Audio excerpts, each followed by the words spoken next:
La pratique de la torture reste encore une bien malheureuse réalité dans les lieux de détention au Congo. Récemment, c'est un responsable du syndicat d'étudiants, Nelson Apanga, qui a été torturé et peine aujourd'hui à se remettre. À la cité, on compte de nombreuses victimes.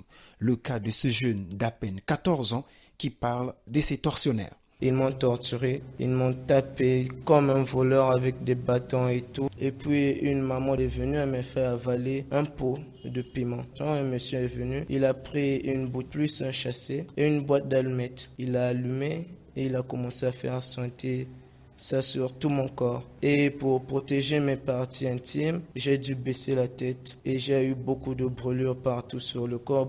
Une autre victime, âgée d'environ 50 ans, raconte comment ses tortionnaires l'ont torturé dans un commissariat de Brazzaville. Ils ont demandé au chef de poste de me sortir. Ils m'ont emmené derrière le commissariat de Diata. Ils m'ont menotté jusqu'au fond. Ils ont forcé le barre de fer sous mes genoux. Et par la suite, maintenant, ils m'ont soulevé et suspendu sur la barre de fer. Et l'autre côté du barre de fer était soutenu par la fenêtre d'une maison inachevée et l'autre par la table. Et mes yeux en direction du soleil. Et la douleur était tellement intense, je lui ai dit, au lieu de continuer à me faire souffrir, prends ton arme et tire sur moi. Mais la police estime que ces pratiques sont systématiquement sanctionnées.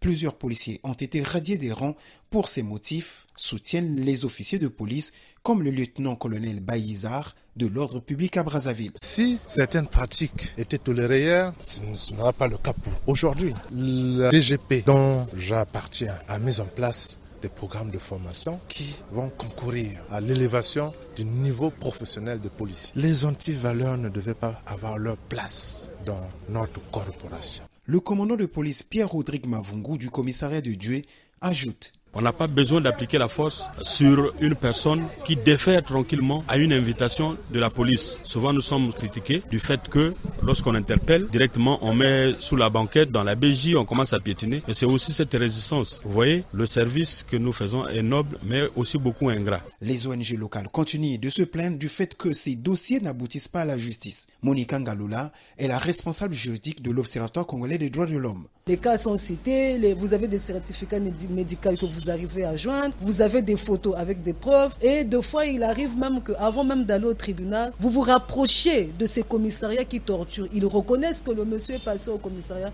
mais quand on arrive au niveau de la justice, le dossier n'avance pas, ça reste coincé dans les cabinets d'instruction. Ces associations estiment que la torture a encore de beaux jours devant elle. Ngwela Ngusu.